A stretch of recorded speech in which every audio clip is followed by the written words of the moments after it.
Hello and welcome back to the What is K-pop podcast, in which we talk all things K-pop. Woo! So I'm actually doing what I said I was gonna do this time. Yay! So if you don't know, if you're not listened to this podcast before, fair enough. So the whole of 2025, I did monthly reviews, right? Around which I would get all of the news stories for that month that I thought was interesting, put it into a Google Doc, and then tell you about them afterwards. It's like on the 31st or the 30th or the 28th or whatever. And I, to be honest, felt that they were extremely boring to do after, I want to say it was about March. So I had like 9 months of just making myself do it because I said that I was going to carry on I was going to do it for a whole year, and then I did it, and then I've not regretted not doing it since. However, this is slightly different in that it's only a week and I don't have to do it. That's the thing, is that like I can just like review an album and then like tell you like 2 weeks worth of stuff if I want to. Or I just don't even acknowledge that I didn't tell you. Or, I could just like not talk about news. I could even stop the podcast, Well, I mean, would I ever really stop? I don't know. From the 13th to the 19th of July, news stories that I thought were personally interesting. Woo. So, 17, which, if you don't know, fair enough, is a 13-member boy group under Pledis and now under Hive essentially, and they debuted in 2015, had their most recent full group comeback in May of 2025, and have been sort of doing subunit work since I think it was September 2024 when one of the oldest members, Junghan, was before he went into doing the military service. Him and a fellow member, Wonwoo, did did like a subunit together. And since then, they've just like carried on with S-Coups and Mingyu. I know that. Vernon and Minghao. This is difficult. Oh god. Hoshi and Woozi. Sungkwan and Seokmin. Is it 5? Just gonna search up. So basically, they have renewed their contract with SM. Not SM. What am I talking about? With Pledis Entertainment. Don't know where I got SM from.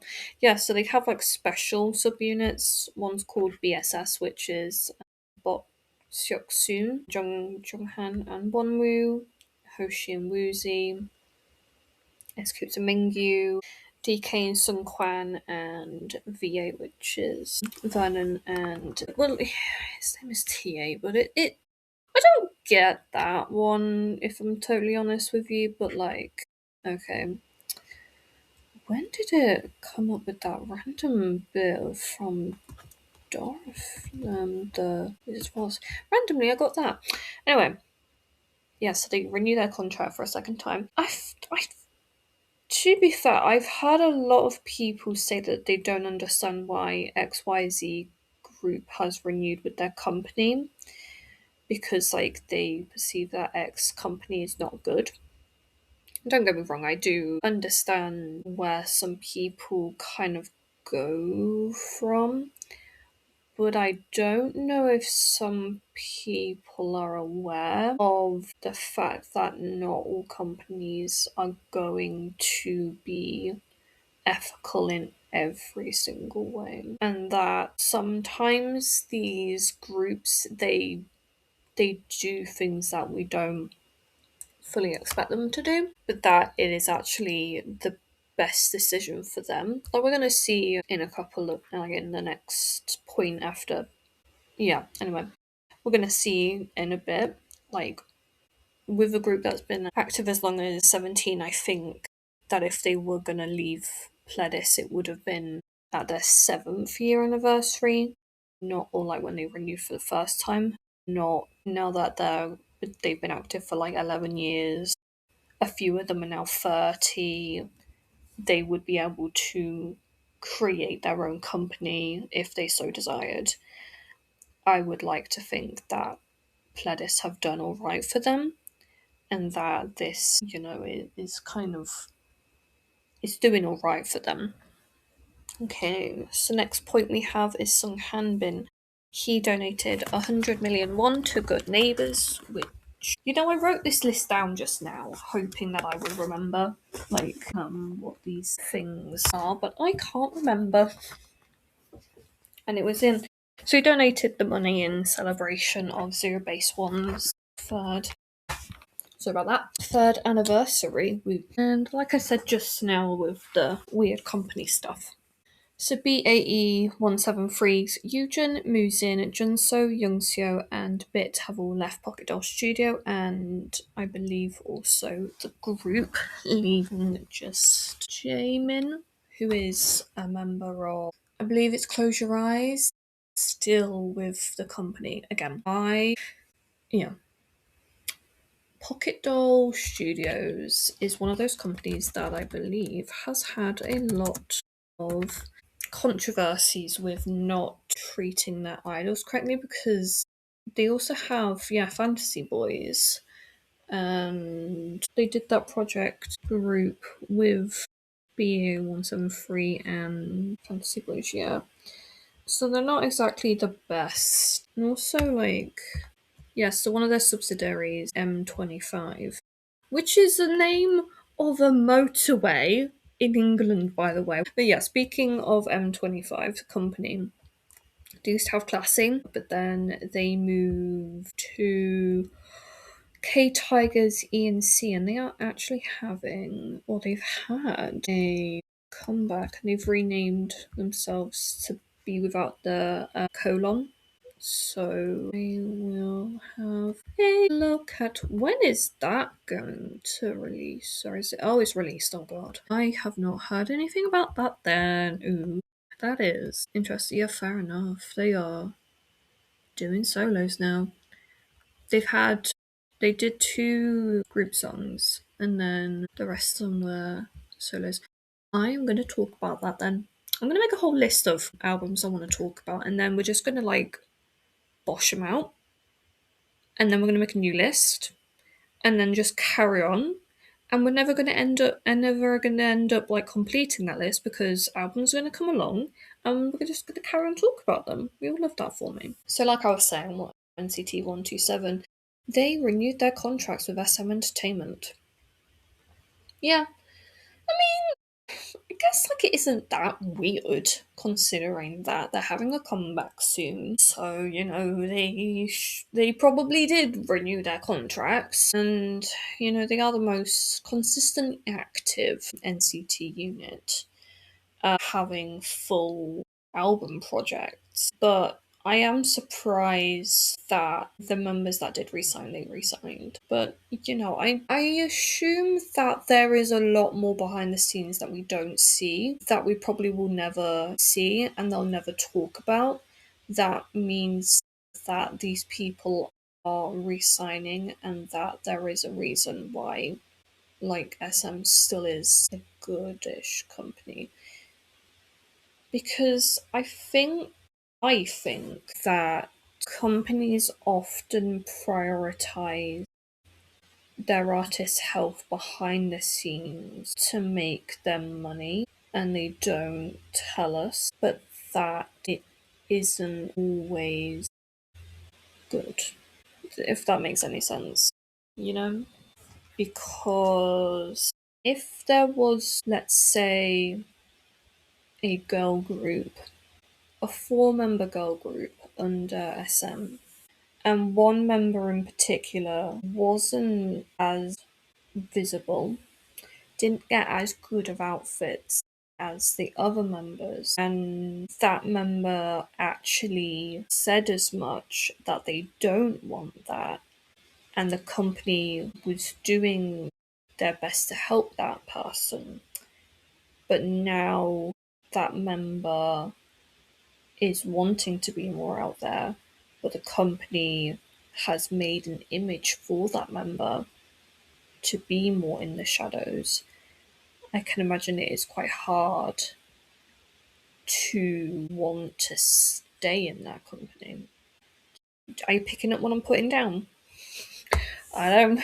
Am I making any sense? I don't know if I'm making much sense. Or if maybe a boy group member went on hiatus for their anxiety kind of soon after they debuted and they got the chance to be in more of a leadership role before then going into the military. Who's to say if companies are really truly bad and that no one should support them? Because all companies are really bad. Let me just say this right off the bat, like Netflix, bad company, good company, bad company, good company. You know, it's a toss up between like the things that you learn about these sorts of things. I'm like, yeah, all companies are bad and good at the same time.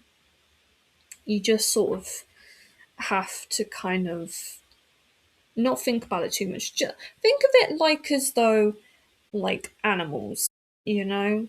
When you eat meat, this is a weird analogy, but stay with me here. When you go into a supermarket and you're picking out your meat, farmers and farms that gave us that meat, they are inherently not good things because they have essentially taken away an animal that didn't, consent to being turned into the beef that I'm about to have for my dinner, you know? And, they are a good company in the sense of that they are providing food. They are providing a source of protein. They are giving us ingredients to make our food. I understand I just compared SM Entertainment to a meat factory, but you've got to kind of suspend your disbelief with things a lot of the time. And believe me, my thoughts and feelings and morals are in the sky. I have no morals left, apparently. Well, from what my sister says. I don't know. No, I'm joking. Yeah. 127's renewed the contract. Anyway, Sunu from Enhyphen, he sat out the Mexico concert due to health. That guy, he has always struggled with his health. And I do sometimes wonder if he, realistically should be an idol for how much he's had to, how he has set out quite a few events. But, you know, the same was said about Manon and look where she. Two completely different situations. It's like comparing apples and oranges. Not too worried. No. What? How am I meant to, what am I meant to say? Like he's dealing with health stuff. I should just not say anything at all when I'm trying. I should just not do a podcast clearly because I don't know how to talk. No, yeah, it's just the title. So going to crash out mid podcast. Nothing new here then. God, yeah, but no, he has done a lot better. I think in the years since Island, since they debuted, and I hope to continue to see him in Hyphen moving forward as long as the group stays all together as the 6 members that are currently active. Woo. Okay, we have Court. We have two more. Cortesis is Kyonho. I think it's Kyonho, right? Yeah. To note his performances moving forward due to hand injuries. I have seen so many memes. I've seen so many little clip things of people pretending to do what they think that Kyunho would do during a performance of Red Red, and it is hilarious. Sometimes fandoms are so dramatic when their idols get hurt, and Cortis's Koas, I think that's how you pronounce it. So funny. I love it. And lastly, we have is So Yeji. She is signed with B Wave Entertainment. I didn't even know she left Sublime. Sublime. Sublime. Here we go. Entertainment. My brain works faster than my hands sometimes, so I can't. I was struggling just then to type that. Oh, they were. Oh, I did not know that. AOTC. AOC was What is it then? I don't know. Nothing. Yeah, it still says that she's with Sublime. Yeah. Guess who is confused? I mean, it could be that she is signed with B-Wave for other things. Yeah, it doesn't even say that she is with them. And I don't know. I don't know. It was just that it came up on the page. But yeah, technically, it's not even Monday yet in Korea. So yeah, when I looked that up, I was like, oh, great, more stuff can happen. But no, on it, you do actually hear about stuff that press releases do tend to happen on like at the start of a brand new day in Korea. So it would be 4 p.m. for me right now, since in British summertime, not Greenwich Meridian time. I am in BST, not GMT. GMT will be starting back up again in October. Don't know why I'm telling you about time zones. It's fascinating, actually, time zones. Not that it is anything to do with K-pop, but yeah. There's also a province in Canada that actually is on Central Standard Time, CST, not CT, and Central Time, not Central Standard Time, but Central Time is like, so that one follows daylight savings, but Central Standard Time does not. I learned that yesterday. Perfect use of 10 minutes of my life. I don't know why I vaguely insult my own actions. I don't know why I do it. I've actually done it for so long that sometimes I just don't even notice I've done it until like I think back on what I've actually just said, and then I'm like, Sophie, you don't have to like make fun of yourself. Bexy does that for you. Bexy's my sister, by the way, if you don't know. The voices in your head insult you anyway. You don't need to insult yourself. That was an insult within itself. Also, really random, but looking at this map, wouldn't France be in the same time zone as us? They should be, wouldn't shouldn't they? In terms of like the time zone, like how it's split up, it really should be. But I'm not even gonna try and understand that one. But yeah, thank you as always for listening. I want to go and get laundry instead, and I have something nice to fold before I have to start now. But then I have to go outside. Bye. See you on Tuesday, hopefully. Bye.